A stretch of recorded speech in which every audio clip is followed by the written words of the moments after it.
감사한 내용을 나누겠습니다. 지난 화요일날 양육 2단계 낮반 마태 파티가 있었습니다. 밤반 때는 너무 VIP가 적게 와서 이 비상이 걸렸다 그랬는데, 이 낮반 때는 무려 9명의 VIP가 왔어요. 그런데 양육생들은 7명이거든요. 그러니까 양육생보다 더 많은 VIP가 참여해서 하나님께서 이번 이웃초청잔치 때 놀라운 일을 행하실 것이다 라는 기대감을 갖게 했어요. 기도해 주셔서 감사하고요, 또 수고하신 분들에 감사합니다. 여러 가지 모양으로 섬겨주셔서 감사합니다. 두 번째로는 우리 앞에도 보겠지만 이 추리가 있고 바깥에 너무 화려하게 아름답게 우리 장식이 된 걸 볼 수 있습니다. 대강절을 맞이해서 일찍 이렇게 꾸민 게 너무 감사하고요, 수고하신 몇 분에게 정말 감사를 드립니다. 적은 인원이 저렇게 아름답게 한 것을 보면서 정말 감사했습니다. 세 번째로는 지난 금요일 날 한 패밀리가요, 우리 전 교육자를 식사 대접을 했어요. 그런데 그 패밀리는 얼마 전에 전 패밀리 순원이 제주도로 여행을 갔다 왔어요. 전원이. 참 대단하잖아요. 그 전원이 마음을 모아서 가는 것도 쉽지 않은데 자기들끼리만 누린 게 아니라 그 감사한 마음을 묶어서 우리 교육자들을 식사 대접을 하더라고요. 그리고 한 분은 개인적으로 커피를 내려서 더치커피를 한 병씩 교육자들한테, 그리고 한 분은 깨를 이렇게 또 양은 작지만 조금씩 이렇게 담아서 이렇게 선물하는 걸 보면서 참 흐뭇하더라고요. 왜냐하면 한 패밀리가 이렇게 하는 건 제가 기쁨의 동산교회 역사상 별로 기억이 안 나요. 첫 열매가 아닌가 그런 생각이 들어요. 혹시 했다면 이해해 주세요, 다른 팀에서 했다면. 그래서 이제 앞으로 우리 패밀리 수준이 정말 놀랍게 발전할 것이라는 기대감이 있었어요. 왜냐하면 첫 열매라는 것은 뭐냐면 이제 다 열매를 맺는 중에 첫 번째 수확이잖아요. 결코 한 패밀리만의 수준이 아니라 우리 전체의 수준이라 생각하고 이제 앞으로 하실 일이 너무 기대가 돼서 감사했고, 그런 교회를 목회하는 제가 감사했습니다. 감사합니다. 기도해서 감사합니다. 자, 이제 오늘 제목을 같이 한번 볼까요? 오늘 제목이 뭡니까? 복음을 위한 일입니다.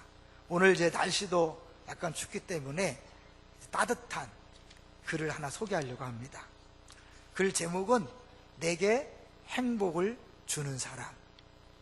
주위를 둘러보면 참 좋은 사람이 많이 있습니다.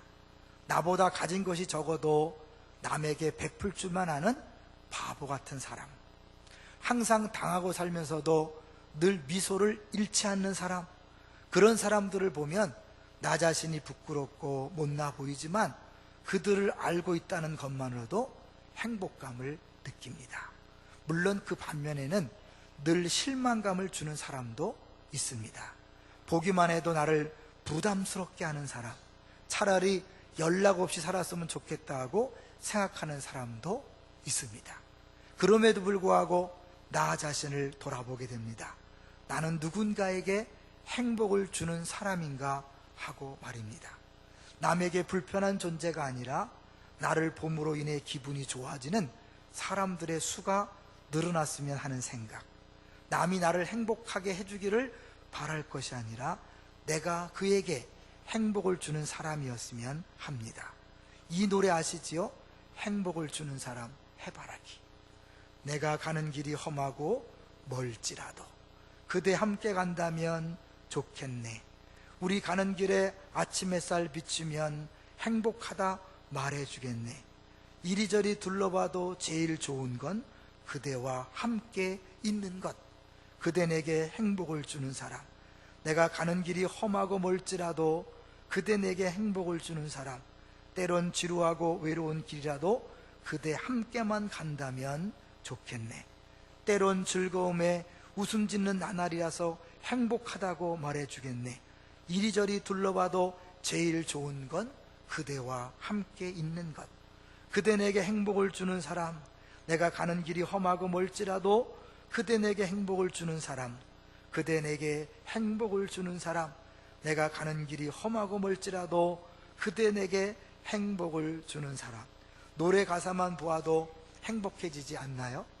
함께 있음으로 서로가 행복하다면 잠시라도, 함께 있으면 잠시라도 떨어져 있기 아쉬운 사람, 보면 볼수록 진국으로 다가오는 사람, 그래서 그 사람 생각만 해도 가슴이 뿌듯해지거나 가슴 촉촉하게 적셔오는 사람, 그런 사람을 알고 있다면 멀리 있어도 가까이 있어도 우리는 이미 행복한 사람들입니다.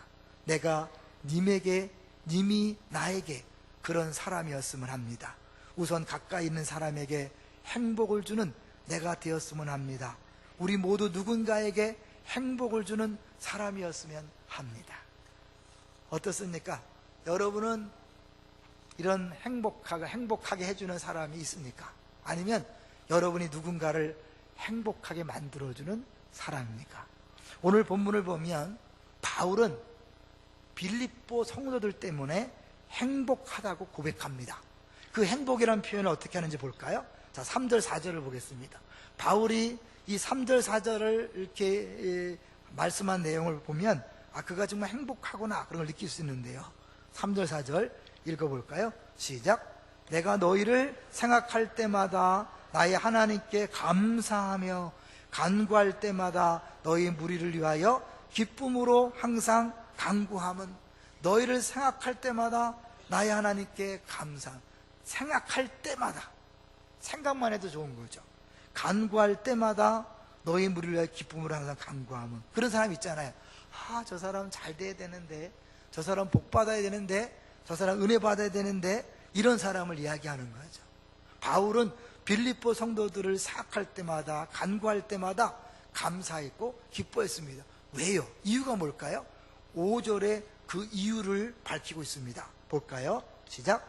너희가 첫날부터 이제까지 복음을 위한 일에 참여하고 있기 때문이라. 때문이니까 뭐예요? 이유잖아요. 그들이 첫날부터, 예수의 복음을 들은 첫날부터 지금까지 복음을 위한 일에 참여하고 있다. 복음을 믿고 복음을 전하는 일에 동참하고 있다는 거죠. 실제로 빌립보 교회는요, 바울이 유럽 전도 여행의 첫 번째 교회잖아요. 아시아에 전도하려고 애를 썼는데 성령이 막았어요. 그러는 차에 그 마게도냐 환상이 보여지죠. 건너와서 우리를 도우라. 이 마게도냐는 요새 뉴스에 가끔 나오죠. 이 난민들이 유럽으로 가기 위해서 첫 번째 가는 곳이 그리스인데, 그 그리스 위쪽에 마게도냐잖아요. 그래서 유럽의 첫 땅이죠. 그래서 빌립보는 마게도냐 첫 성이라 그러는데, 처음 유럽에 복음을 전했고 그때 예수 믿었던 사람들이 지금 빌립보를 쓰는 그 순간까지 계속해서 바울을 지원하고 후원해서 복음 사역에 협조하고 있는 걸 얘기하죠. 자신들의 신앙생활을 잘할 뿐만 아니라 다른 사람들의 복음 전하는 일들을 돕는 거죠. 이게 너무나 당연한 거 아닙니까? 그죠? 복음이란 게 뭐예요? 복된 소식이잖아요. 내가 진짜 복음을 안다면 그 소식을 전하지 않고 견딜 수 없겠죠. 죄송하지만 내가 단 한 사람에게도 복음을 전하지 않는다면 그 사람은 단연코 복음을 모르는 사람입니다. 왜냐하면 복음이 기쁜 소식인데, 이 좋은 소식을 알고 듣고 내가 좋았다면 당연히 옆에 있는 사람한테 전하게 되어 있죠. 여러분, 만약에 내가 복음을 전하지 않고 있다면 한번 점검해 보셔야 돼. 난 진짜 복음을 복음으로 믿나? 복음이 진짜 나에게 기쁜 소식인가? 아니면 그냥 지식에 불과한가? 진짜 복음이 복된 소식이라면 좋은 식당 하나 만나도 우리는 그 선전하잖아요. 전하잖아요. 그러니까 내가 진짜 복음을 안다면, 믿는다면 당연히 전하는 거죠. 그래서 빌립보 성도들은 자기들이 복음을 믿을 뿐만 아니라 복음을 전하는 그 바울을 위해서 끊임없이 계속해서 후원했던 것을 볼 수 있죠. 그래서 이제 6절에 보면 바울이 그렇게 기뻐하고 감사한다 하면서 이제 그 일을 지금뿐만 아니라 앞으로도 끝까지 할 거라고 확실한다 그래요. 6절을 한번 읽어보겠습니다. 6절 시작. 너희 안에서 착한 일을 시작하신 이가 그리스도 예수의 날까지 이루실 줄을 우리는 확신하노라. 처음부터 지금까지 해왔다면 뭐예요? 마지막까지 하는 건 당연하다. 왜냐하면 그것을 너희들이 한 게 아니라 누가 한 거라 그래요? 자, 6절 천천히 보시면 너희 안에서 착한 일을 시작하신 이가. 갑자기 착한 일은 또 뭐죠? 복음을 위한 일은 뭐고 착한 일은 뭘까요? 성경을 볼 때 여러분이 늘 관심 있게 봐야 될 내용은 뭐냐면 단어가 반복되고 다시 나오는 거 있죠. 똑같은 단어가 나올 때 주목하면 돼요. 그러니까 5절에 복음을 위한 일, 착한 일, 공통점이 뭡니까? 일이죠. 그러면 5절과 6절에 왜 일을 다르게 표현했을까요? 같은 내용을 다른 식으로 표현했다는 걸 보여주는 거죠. 그러니까 결국 착한 일이라는 것은 복음을 위한 일이고, 그 착한 일을 시작하신 분이 누구예요? 하나님이죠. 그 하나님이 언제까지? 그리스도 예수의 날까지, 예수님이 다시 오시는 그날까지 이루실 것이요, 개인적으로는 우리가 죽는 날, 주 앞에 가는 날까지 분명히 이것을 계속해서 하게 하실 것을 믿는다. 왜요? 그 믿을 수 있는 근거가 뭐냐면 7절이에요. 자, 7절 같이 읽어보겠습니다. 시작. 내가 너희 무리를 위하여 이와 같이 생각하는 것이 마땅하니 이는 너희가 내 마음에 있음이며 나의 매임과 복음을 변명함과 확정함에 너희가 다 나와 함께 은혜에 참여한 자가 됨이라. 7절은 분명히 6절 확신의 근거인데 우리 한글 성경으로는 조금 이해하기 어렵죠. 그래서 쉽게 풀어 쓴 메시지 성경을 제가 한번 읽어드릴게요. 아주 쉽게 돼 있어요. 제가 읽어볼게요. 7절이에요. 7절을 이렇게 썼어요. 내가 여러분을 이렇게 생각하는 것은, 왜? 그 예수의 날까지 이루실 줄을 확신한다 그랬죠? 생각하는 것은 결코 비현실적인 공상이 아닙니다. 내가 기도하고 바라는 것은 분명히 현실에 근거한 것입니다. 내가 감옥에 갇혀 있을 때나 재판을 받을 때나 잠시 감옥에서 풀려났을 때에도 여러분은 한결같이 나와 함께 해주었습니다. 그 과정에서 여러분과 나는 하나님께서 넉넉히 도와주시는 것을 경험했습니다. 처음부터 지금까지 오는 동안 하나님이 함께 하심을 경험했기 때문에 그 하나님이요, 도와주다가 갑자기 야, 지쳤어, 나 이제 힘들어, 더 이상 못하겠어, 이런 분이 아니잖아요. 영원 불변하신 분이니까 지금까지 도우시고 은혜로 함께 하신 체험이 있다면 하나님은 마지막까지 너희들을 통해서 그 일을 이루실 것이다.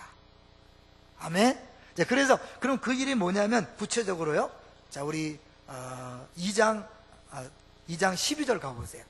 이 복음을 위한 일을 구체적으로 보여주는 게 2장 12절인데요 같이 읽어보죠. 2장 12절 시작. 그러므로 나의 사랑하는 자들아, 너희가 나 있을 때뿐 아니라 더욱 지금 나 없을 때에도 항상 복종하여 두렵고 떨림으로 너희 구원을 이루라. 잠깐 멈출까요? 이미 구원을 받았는데 구원을 이루라 그래요. 구원판은 구원 받았으면 끝이라고 하지만 성경은 그렇게 말하지 않습니다. 이미 예수 믿을 때 구원을 받았지만 구원을 이루어야 된다고 그래요. 그러니까 주님 오시는 그날까지, 주님 앞에 선날까지 우리가 계속 예수를 닮아가는 그런 과정이 이루어져야 돼요. 근데 그것을 누가 하시는가 볼까요? 13절, 그 밑에 13절 시작. 너희 안에서 행하시는 이는 하나님이시니 자기의 기쁘신 뜻을 위하여 너희에게 소원을 두고 행하게 하시나니. 우리를 예수 믿게 하실 뿐만 아니라 온전한 구원을 이루기 위해서 끊임없이 하나님이 일하시는데 언제까지 일하실 거다? 예수 오시는 그날까지, 우리가 주 앞에 죽는 날까지 하실 것이라는 거예요. 그렇기 때문에 사실 이 바울은 빌립보 성도들을 믿는다고 말하는 거예요. 이거는요, 뭔가 뒤에 할 얘기가 있기 때문에 미리 얘기하는 거예요. 근데 먼저요, 우리가 이런 확신이 왜 중요하냐면 하나님께서 누군가를 예수 믿게 하고 지금까지 인도했다면 하나님이 마지막까지 구원을 완성하신다는 것을 확실히 믿어야 합니다. 그렇게 믿음이 있는 사람은 어떻게 하냐면 옆에 있는 사람, 가족들에 대해서 너무 잔소리하지 않아요. 조급해하지 않아요. 서두르지 않아요. 변하지 않는다고 답답해하지 않아요. 예수 믿고 변화되는 거 쉬운 일이 아니에요. 하나님의 계획에 따라서 하나님이 친히 인도하지 않으면 변화되지 않아요. 그냥 있는 그대로 우리가 기다려주고 참아주는 게 필요해요. 저는 이 말씀을 준비하다가 우리 교회 한 돌아가신 집사님 생각이 났어요. 고 김용석 집사님 생각나십니까? 그분이 처음 우리 교회 왔을 때요, 입이 좀 걸었어요. 막 입만 열면 쌍욕을 하는 거예요. 막 교회에서 사람들하고 싸우고 막 욕을 하는데 아주 견딜 수가 없었어요. 그런데 어느 날 이분이요, 그 욕이 쏙 들어갔어요. 말이 줄어들었어요. 알고 봤더니 차를 타고 가다가 차가 굴러 떨어졌어. 아주 깊은 낭떠러지는 않지만 이 조그만 그 논두렁인가 거기에 굴러 떨어져서 차가 완전히 박살났는데 하나도 안 다쳤어요. 그때 주님을 만났어요. 그 다음부터 욕이 사라지더라고요. 그 다음부터 말이 부드러워지더라고요. 하나님이 만져주시면요 한순간에 변하더라고요. 그리고 이제 하나님께서 사실은 계속 붙으시는데 이 알코올 중독 중이니까 그 동네 사람들이 자꾸 꼬시는 거예요. 지나가면 한 잔에 참다가 그냥 또 한 잔하면 또 바꿔 또 원래로 돌아가서 힘들어하고 막 그걸 반복하는데 우리 교회 우리 장로님들이나 성도님들이 많이 위하고 섬겨주고 같이 이렇게 이겨내게 하려고 애를 썼어요. 그래서 신앙생활을 꾸준히 잘하다가 어느 날 갑자기 쓰러졌어요. 신앙 잘하다가 그리고 돌아가시는 그날까지 누워있다가 식물인간으로 있다가 돌아가셨어요. 저는요 그 과정도 그냥 과정이 아니라 하나님이 마지막까지 그 영혼을 변화시키고 다듬는 과정이라고 그런 생각이 들어요. 하나님께서 한 영혼을요 예수 믿게 하는 끝나는 게 아니라 그 영혼을 변화시켜서 예수님 닮게 만들어요. 그게 구원을 이루는 거예요. 그렇게 하기 위해서 하나님은 때로는 사고도 주지만 어려움도 주지만 또 그렇게 꼼짝 못하게 누워서 하나님께서 만져주시는 그런 거 있더라고요. 저를 보면 그걸 보면서 야 하나님이 하시는구나. 우리 10년 역사상 가장 확실한 증거 중에 한 명이에요. 그래서 저는 사람들이 안 변하는 거 별로 걱정하지 않습니다. 조금 마음은 아프지만 하나님의 때가 있다. 늘 얘기하지만 우리 교회 오신 분들 중에 많은 분들이 옛날에 신앙생활 열심히 했다면 이 자리에 없는 분들 많아요. 옛날에 열심히 안 했기 때문에 우리 교회 개척하면서 우리가 와서 정착하고 기둥 같은 일꾼이 됐거든요. 그러니까 하나님이 다 계획이 있는 거예요. 지금 열심히 없는 사람, 막 한 달에 한 번 나오는 사람, 하나님이 계획이 있어요. 너무 걱정하지 마세요. 저는 기대해요. 그들이 하나님이 언젠가 변화시키셔서 든든한 일꾼으로 쓰실 줄로 믿습니다. 여러분 함부로 너무 급하다고 막 우리 남편을 막 변화시켜 주시옵소서 하다가 큰일 납니다. 교통사고 날 수 있어요. 암에 걸릴 수 있어요. 그렇게 변화시킬 수 있거든요. 그러니까 적당히 기도하세요. 그리고 우리가 할 일은 뭐냐면 기다려주는 거예요.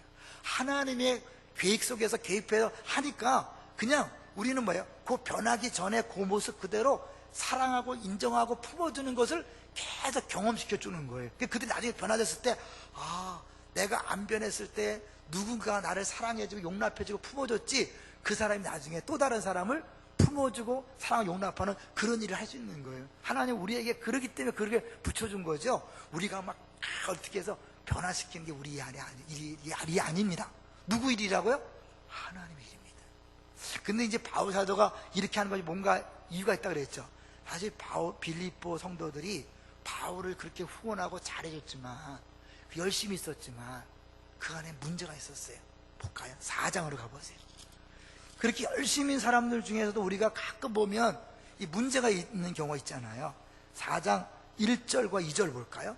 빌립보서 4장 1절 2절 시작. 그러므로 나의 사랑하고 사모하는 형제들, 나의 기쁨이여 면류가 아닌 사랑하는 자들아, 이와 같이 주 안에 서라.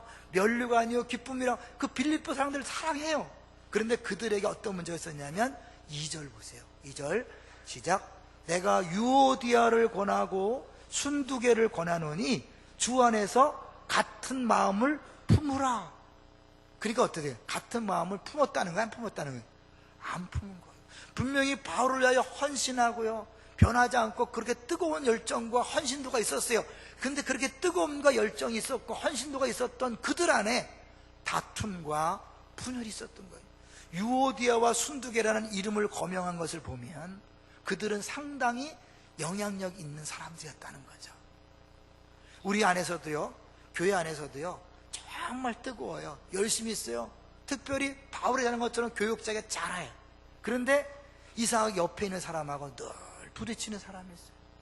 관계를 맺지 못하고 늘 깨워지고 툭탁거리고 시험 들었다 그러고 시험 줬다 그러고 맨날 지지고 볶아하는 사람이 있어요. 빌립보 교인들이 그런 거예요. 그러니까 이건 어느 교회나 있을 수 있는 상황인 거예요. 그러니까 여러분 혹시 우리 주변에서 막 그런 걸 보면서 에이 이놈의 교회, 이 교회가 뭐 이래, 그러지 마세요. 그게 당연하고 정상적인 거예요. 연약한 인간들이 모인 곳에 당연한 정상적인 거예요. 근데 그러면 왜 그들은 그렇게 할 수밖에 없었는가? 바울이 그들에게 이제 그 권면을 하기 전에 1장, 2장, 3장에 걸쳐서 신학적인 교리를 얘기해주고 4장부터 권면하는 거예요. 바울의 서신의 특징이잖아요. 앞부분에 교리를 얘기하고 교리에 근거한 삶을 살아라. 그러니까 1장, 2장, 3장에 그렇게 살아야 될 이유를 얘기하는데, 방법을 얘기하는데, 그게 바로 8절, 9절, 10절이에요. 자, 8절을 볼까요? 8절, 1장 8절. 빌립보서 1장 8절 읽어봅니다. 시작. 내가 예수 그리스도의 심장으로 너희 무리를 얼마나 사모하는지 하나님이 내 증인이시니라. 내가 너희들을 얼마나 사랑하는지 알지? 내가 너희들을 얼마나 좋아하는지 알지? 그 얘기를 하는 거예요. 그러면서 그게 그렇지만 내가 너희들 왜 기도한다. 그 뭐예요? 너희들 부족한 면이 있기 때문에 기도하는 거잖아요. 자, 9절을 읽어볼까요? 시작. 내가 기도하노라 너희의 사랑을 지식과 모든 총명으로 점점 더 풍성하게 하사. 모든 사랑을 지식과 모든 총명으로. 그게 사랑한다고 되는 게 아니라 그 사랑에다가 지식과 총명이 있어야 된다는 거예요. 지식은 뭘까요? 하나님의 사랑에 대한 이해도예요. 그 사랑의 길이와 넓이와 깊이와 높이를 알아가라고 에베소 교인들에게 얘기했잖아요. 그러니까 우리가 하나님 날 사랑하자 그걸 끝나는 게 아니에요. 신앙생활을 계속하면서 자기 자신을 볼 때마다 야, 이렇게 더럽고 추한, 끊임없이 시기하고 질투하고 나 중심으로 살아가는 나 같은 죄인을 사랑하시는 그 사랑을 점점 더 알아갈 때 이웃에 대한 사랑이 달라지는 거예요. 그래서 성경에서 말하는 사랑은요, 단순히 감정의 문제가 아니에요. 감정에 근거한 사랑은요, 변하게 돼 있어요. 알잖아요. 사람들 하루에도 몇 번씩 변해요? 12번씩 변한다잖아요. 하루 12번씩 마음에 들었다 안 들었다 그러잖아요. 같이 사랑해서 만난 부부도 끊임없이 마음에 들었다 안 들었다 하는데, 이 교회에서 처음 만나고 아무 관계도 없는 사람이 만나서 얼마나 마음에 들었다 안 들었다 하겠어요. 그죠? 그렇게 마음에 들기 때문에 사랑하고 내 눈에 보기에 좋아서 사랑하고 그런 게 아니에요. 그런 감정이 아니라 하나님께서 그리스도를 통하여 나를 사랑하신 그 근거로 사랑하는 거예요. 우리가 맨날 인사하는 게 뭐예요? 당신이 무슨 짓을 하든지 하나님은 당신을 사랑하십니다. 이 말은 뭐죠? 나도 당신을 사랑하겠습니다. 당신이 무슨 짓을 하든 내 마음에 들든 안 듣든 미운 짓을 하든 말든 나는 당신을 끝까지 사랑하겠습니다. 그런 고백인 거예요. 왜? 하나님에 대한 사랑, 그 사랑은 이웃에 대한 사랑으로 나타나야 되니까요. 동의하십니까? 근데 너무나 많은 사람들이요, 이 기독교의 사랑을 감정적인 사랑으로 수준을 낮춰봐요. 그래서 사랑하라 그러면요, 사랑할 구석이 있어야죠. 사랑할 마음이 없는데요, 나 도저히 싫어요. 그게 아니에요. 내가 싫어도 감정적으로 마음이 안 가도 예수님이 나를 사랑했기 때문에, 하나님 나를 사랑했기 때문에 하는 거예요. 근데 이제 또 한쪽은 사랑한다고 하지만 그 사랑에 총명이 없는 분들이 있어요. 이 총명이란 건 뭐냐면 이제 그 통찰력의 깊이나 지각이라 그러니까 상대방이 뭘 필요로 하는지 알아야 진짜 사랑이 되는 거예요. 내 식대로 사랑하면 안 돼요. 대개 부모들이 어떻게 해요? 자녀를 정말 끔찍이 사랑하죠. 근데 애들은 결론적으로 뭐예요? 엄마 아빠가 나를 위해 해준 게 뭐 있어? 엄마 아빠는 나를 사랑하지 않아. 이런 얘기 하잖아요. 왜? 그들이 느끼기에는 사랑으로 느껴지지 않았기 때문에 그래요. 부모가 일방적으로 사랑했지만 총명이 없어서 정말 그들이 필요한 걸 모르기 때문에 뜨겁게 사랑하지만 애들은 안 느끼는 거예요. 못 느끼는 거예요. 우리 교회에서 마찬가지예요. 다 교회를 사랑한다 그래요. 공동체를 위한다 그래요. 그런데 그것이 다른 사람을 깨트리고 상처 주고 힘들게 하고 어렵게 한다니까요. 자, 2장으로 가보세요. 빌립보서 2장 1절. 바울이 이 말을 하는 이유가 있어요. 2장 1절 시작. 그러므로 그리스도 안에 무슨 권면이나 사랑의 무슨 위로나 성령의 무슨 교제나 긍휼이나 자비가 있거든. 보세요. 무슨 어떠한 명문, 어떠한 사건, 어떠한 상황, 어떠한 조건에서도 하여튼 권면하든 어떤 위로든 무슨 교제하든 간에 어떠한 경우든지 뭐예요? 2절 보세요. 제일 중요한 게 뭐냐면 2절 시작. 마음을 같이하여 같은 사랑을 가지고 뜻을 합하며 한 마음을 품어라. 4장 2절에 뭐라 하세요? 유오디아와 순두개를 권하노니 같은 마음을 품어라. 그러니까 결국 이 빌립보 교회의 가장 큰 문제는 뜨거움이 아니었어요. 열정이 아니었어요. 헌신이 아니었어요. 중요한 것은 성도들끼리 같은 마음을 품지 않고 뭐예요? 3절에 읽어볼까요? 아무 일에든지 다툼이나 허영으로 하지 말고, 다툼이나 허영이 있었다는 거죠. 오직 겸손한 마음으로 각각 자기보다 남을 낫게 여겨라. 그들이 남을 낫게 여기는 게 아니라 내가 나를 낫게 여기는 거죠. 그래서 내가 옳고 넌 틀렸어. 그러니까 어때요? 하나가 안 되는 거예요. 다 서로 잘났다고 하는 거예요. 하나 되기 위해서 어떻게 하죠? 자기 것을 다 내려놔야 돼요. 너 50% 양보하고 나 50% 양보하자. 이건 절대 하나가 안 돼요. 부부가 50% 양보해서는 절대 하나가 안 됩니다. 어떻게 되죠? 남편의 뜻을 100% 따르든지 아내의 뜻을 100% 따르든지 해야 하나가 되는 거예요. 우리 공동체 마찬가지에 성도끼리 하나 되기 위해서는 한 사람이 자기 걸 다 포기해야 돼. 빈 마음이 되고 상대방 마음을 받아줘야 하나가 되는 거예요. 그게 바로 뭐예요? 겸손이란 말이에요. 겸손. 그리고 그 겸손이 바로 근본 하나님의 본체로서 자기를 낮추시고 이 땅에 오신 예수님의 마음이라는 거예요. 나는 마음이 온유하고 겸손하니. 그러니까 진짜 예수 믿는 사람이 해야 될 건 뭐예요? 겸손이 낮아져서 상대방이 무엇을 원하는지를 알고 그걸 섬겨주는 게 사랑이에요. 이 세상에 가족 간에 사랑하지 않는 가족이 어디 있습니까? 근데 왜 이렇게 큰 소리가 나죠? 왜 이렇게 싸우고 갈등이 심하죠? 총명이 없어서 그래요. 뭘 필요로 하는지 모르는 거야. 내 식대로 내가 고기 좋으니까 고기 먹으라는 거예요. 옛날 얘기했죠? 소하고 사자하고 굶어 죽은 얘기 했죠? 기억나십니까? 모르는 분들에서 한번 잠깐 할게요. 소하고 사자하고 너무 사랑했대. 말이 일단 예를 들을 생각해요. 막 그 생각해서 그렇게 하는 거예요. 소하고 사자가 사랑했는데 둘 다 굶어 죽었어요. 왜냐하면 소는 자기가 먹어본 풀 중에 가장 맛있는 풀을 사자한테 갖다 줬어요. 먹을 수 있어요? 없어요? 못 먹었어요. 사자는 자기가 먹어본 고기 중에 가장 맛있는 고기를 소한테 갖다 줬어요. 어떻게 됐을까요? 못 먹고 굶어 죽었대잖아요. 그게 여러분 이 사랑하는 데에서 가장 중요한 원리인 거예요. 그 사랑은 그래서 쉽지 않아요. 어려워요. 그래서 그 사랑하려면 끊임없이 하나님이 나에 대한 사랑, 원수 되었을 때 사랑하는 그 사랑을 알아야 돼요. 그 깊이를 알아야 돼요. 높이를 알아야 돼요. 점점 더 깊이 넓이 높이를 알아가는 것만큼 사랑의 폭이 넓어지는 거예요. 맨날 우리 식구만 사랑하던 사람이 이제 뭐예요? 누구나 사랑하는 사람은 폭이 넓어져야 되는. 그래서 죄송하지만 신앙이 좋은 사람이 누군지 아세요? 가능한 많은 사람과 관계를 맺는 사람이에요. 난 내가 원하는 사람 외에는 안에 믿음이 없는 거예요. 사랑이 없는 거예요. 예수님을 모르는 거예요. 예수님을 알면 모든 사람을 사랑하는 자리까지 가게 되는 줄로 믿습니다. 여러분 그런 교회가 좋겠어요? 막 끼리끼리만 사랑하는 교회가 좋겠어요? 누구나 얘기하면 다 100% 모든 사람을 사랑하는 교회를 원해. 그러면 당신은 왜 안 합니까? 욕은 입만 열면 교회에 사랑이 없습니다. 교회가 왜 차갑습니까? 왜 아는 척을 안 합니까? 당신이 먼저 하세요.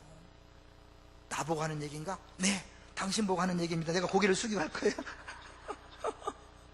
모두를 얘기해요. 왜냐하면 사람은요 자기중심적이기 때문에 잘 안 됩니다. 그러니까 어떻게 바울이 기도한다 그러잖아요. 기도하는 거잖아요.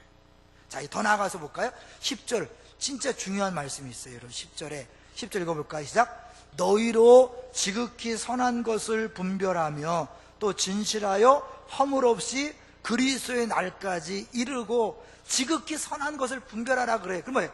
가장 중요한 것, 하나님이 선한 것이니까, 하나님이 선하시니까 하나님이 가장 원하시는 것, 그것을 분별하라. 그것을 해라.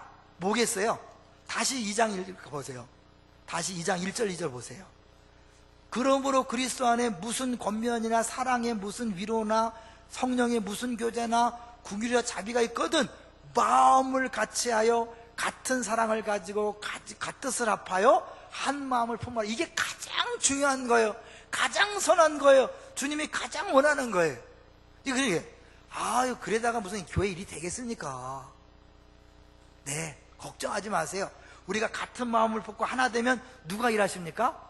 하나님이 하신다니까요. 좀 전에 3절, 4절, 5절, 6절, 7절에 바울이 얘기하는 게 뭐예요?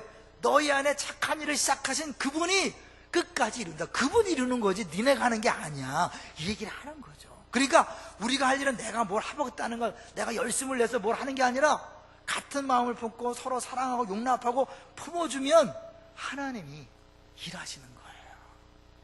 뒤에 계속해서 지극히 선한 것을 분별하며 또 진실하여 허물 없이 그리스도의 날까지 이르고. 그리스도의 날 있죠? 근데 허물이 없이라는 말이 중요해요. 저도 이 말씀을 준비하면서 참 충격을 받았는데, 이 허물 없다는 단어를 헬라어 원어로 보면요, 다른 사람들이 걸려 넘어지지 않게 하는 거예요.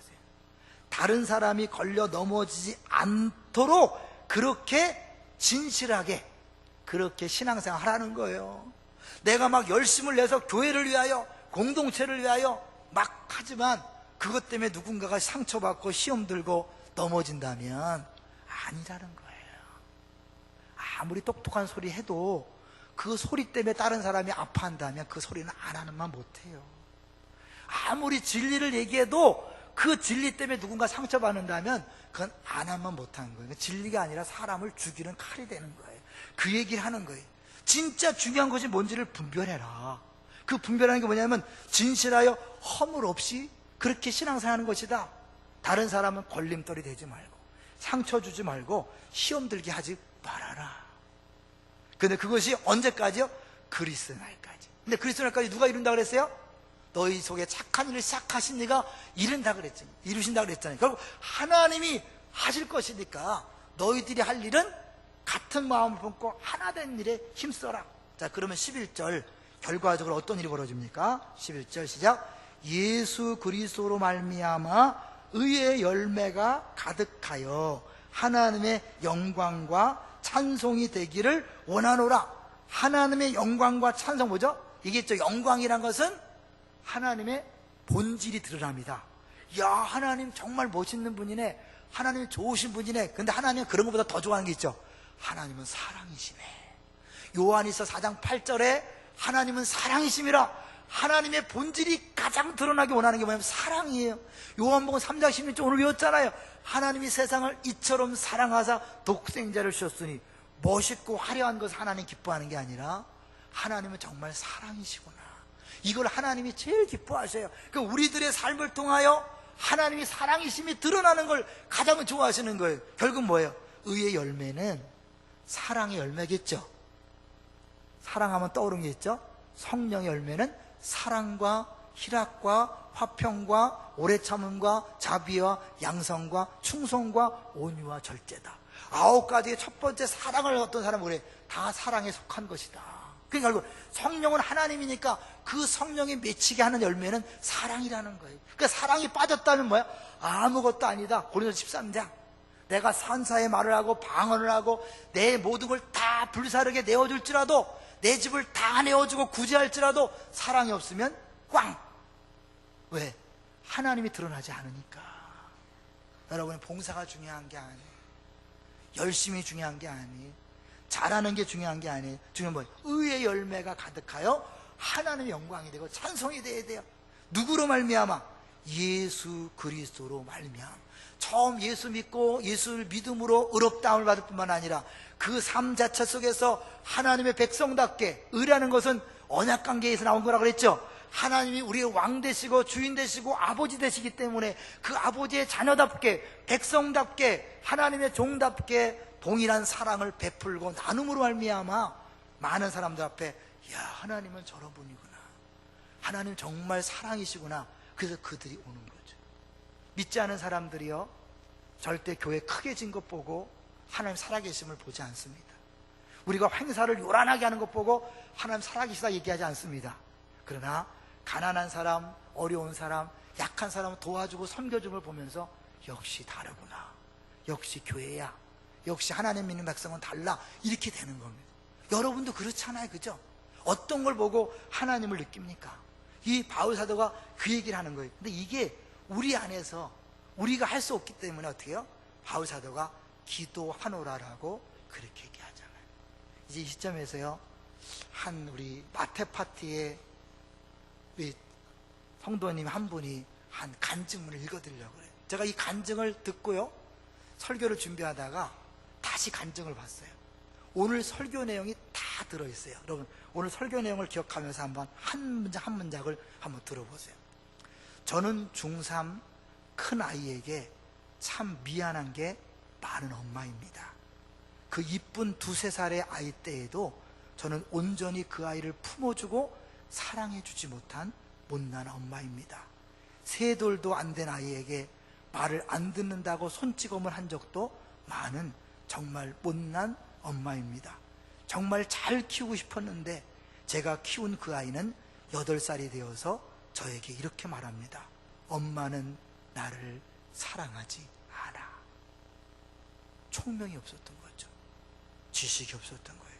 못난 엄마는 말합니다. 아니, 변명을 합니다. 아니야, 그렇지 않아. 내가 너를 얼마나 사랑하는데 네가 다른 집 아이였으면 좋은 점만 얘기하고 칭찬만 해주면 되지. 너를 사랑하니까 더 잘 되라고 듣기 싫은 소리도 하는 거지. 아이 키우기가 버겁습니다. 그때 누군가 저를 전도합니다. 저는 이기적인 마음으로 교회에 갑니다. 교회 다니면 좋은 말씀도 듣고 좋은 친구들과도 만날 테고 그러면 이 아이가 세상에서 더 잘되고 인정받는 아이가 될 거라는 정말 이기적인 생각으로 교회에 갑니다. 그런데 하나님은 그 아이를 통해 저를 부르셨음을 이제는 깨닫습니다. 세상 어디에서도 받지 못한 사랑을 깨닫습니다. 하나님은 내가 너를 보배롭고 존귀하게 여긴다고, 지금 이 모습 이대로 널 사랑하신다고, 네가 이뻐서 그 기쁨을 이기지 못하시겠다고 말씀해 주십니다. 며칠 전 11월 22일 큰아이 15번째 생일이었습니다. 저는 정말 음식 솜씨가 없는데 그래도 아침에 정성껏 미역국과 찜닭, 잡채 등등을 준비해 차려놓고 작은 아이와 큰아이를 위해 찬양을 불러줬습니다. 그러니까 작은 아이하고 이제 그 본인하고 큰아이를 위해서 찬양을 불러준 거죠. 형아는 사랑받기 위해 태어난 사람, 형아의 삶 속에서 그 사랑 받고 있지요. 형아가 이 세상에 존재함으로 인해 우리에겐 얼마나 큰 기쁨이 되는지. 그리고 나서 조심스럽게 물었습니다. 엄마가 찬영이 얼마나 사랑하는지 알지? 아들이 말하기를 무뚝뚝한 그 미소 속에 감사와 사랑을 봅니다. 애가 느꼈다는 거죠. 저는 이제 사랑받는 존재임을 알고 있습니다. 그리고 사랑할 줄 아는 엄마, 아내, 친구, 딸이 되어가고 있습니다. 내가 얼마나 사랑받는 존재인가를 복음을 통해 아는 사람이 진짜 다른 사람, 엄마를, 남편을, 아내를, 또 친구를, 딸을 사랑할 수 있게 되는 거죠. 저는 45살 아들이 있습니다. 그 아이를 보며 저는 하나님의 사랑을 정말 많이 느낍니다. 저는 그 아이의 미소 한 번에도, 아니 엄마하고 불러주는 그 한마디에도 정말 이뻐 죽겠다며 볼을 비비고 꼬집어주곤 합니다. 그럴 때 저는 하나님 아버지의 마음을 느낍니다. 순이야, 내가 너를 그만큼 사랑한다, 네가 이뻐 죽겠다 말씀해 주시는 것을 느낍니다. 저는 아픔이 있습니다. 큰아이 돌쯤 30살 남동생을 불의의 사고로 갑자기 잃게 됩니다. 그리고 불과 몇 년 전 둘째 돌쯤에는 오빠를 가슴 아픈 사연으로 잃었습니다. 그 아픔이 너무나 커서 많이 울었습니다. 하지만 저보다 더 큰 아픔을 느끼시는 한 분이 계십니다. 바로 2 아들을 잃은 저의 친정 어머니이십니다. 그런데 그분은 하나님 안에서 온전히 감사하고 기뻐하며 사십니다. 견디시는 것이 아닙니다. 온전히 감사하고 기뻐하시는 것입니다. 저는 그런 어머니가 계시기에 또 온전히 감사하며 살아갈 수 있습니다. 저는 2 아들을 이제 제 힘으로 키우려고 애쓰지 않습니다. 저는 2 아들을 이제 제 힘으로 키우려고 애쓰지 않습니다. 그냥 하나님 안에서 저희 어머니처럼 온전히 기뻐하며 감사하며 살아갑니다. 오늘 본문이 얘기하는 내용이잖아요. 복음을 안 사람의 모습이잖아요. 그 모습을 보며 자라는 우리 아이들도 제가 엄마의 모습에서 배워가는 것처럼 삶의 어떤 문제나 역경 속에서도 온전히 기뻐하고 감사하며 살아가리라는 것을 알기 때문입니다. 하나님은 오늘 우리 모두에게 말씀하십니다. 내가 너를 사랑한다. 지금 네 모습 그대로 온전히 너를 사랑한다. 감사합니다. 이분이 간증을 처음에는 못 쓴다 그러고 안 쓰려고 그랬대요. 근데 하나님이 갑자기 쓰게 하시더래요. 그래서 막 써내려갔대요. 그래서 이거는 자기가 쓴 것이 아니라 하나님이 주셨다고 그렇게 고백했다는 거예요. 제가 설교를 다 준비하고 나서 우리 홈페이지에 올라온 이 글을 다시 읽었을 때 오늘 설교 내용과 너무 딱 맞는 거예요. 처음에 아이를 지식과 총명이 없어서 내 식대로 이뻐하고 이 식대로 사랑했지만 아이는 엄마는 날 사랑하지 않는다고 그렇게 말했습니다.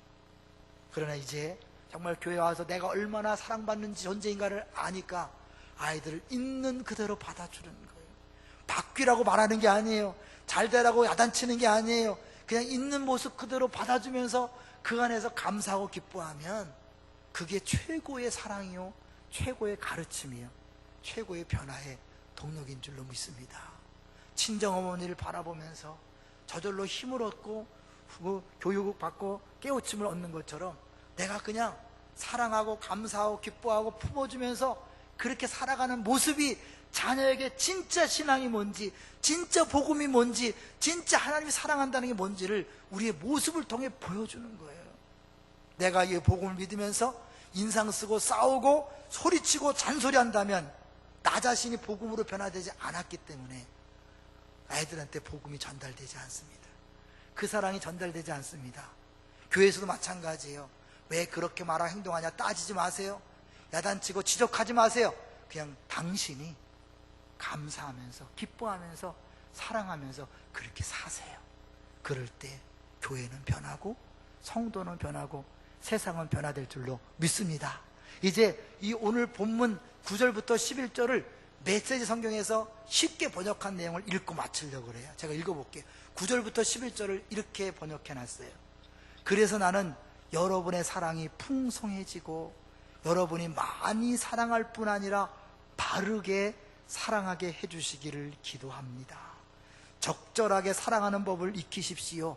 여러분의 사랑이 감정의 분출이 아니라 진실하고 지각 있는 사람이 되려면 지혜로워야 하고 자신의 감정을 살필 줄 알아야 합니다. 사랑하는 삶을 살 때 신중하고도 모범적인 삶, 예수께서 자랑스러워하실 삶을 사십시오.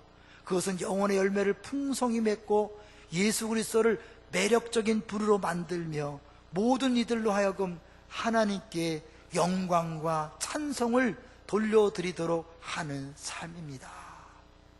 여러분의 얼굴을 보면 하나님 앞에 영광을 돌릴까요? 정말 그분이 사랑이심이 드러날까요?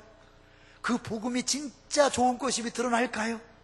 내가 운상 쓰고 우울해하고 화내고 짜증내고 분노하는 그 모습을 통하여 복음이 드러날까요? 왜 분노하고 짜증내고 우울할까요? 내가 뭘 해보려고 그랬어요. 애들을 내가 키워보려고 그러고 직장과 사업장과 교회를 내가 하려고 하니까 답답해서 화내고 짜증내고 싸우고 갈등하는 거잖아요. 아니에요. 복음을 위한 일은 주님이 하십니다. 믿습니까? 여러분은 그 복음을 믿는 사람답게 감사하면서 기뻐하며 사세요. 그리고 어때요? 복음이 우리를 다 용납했다는 그 사실을 알려준 것처럼 모든 사람을 용납하고 품어주고 참아주고 기다려주세요. 그리고 기도만 해주세요. 주님이 하십니다. 할렐루야.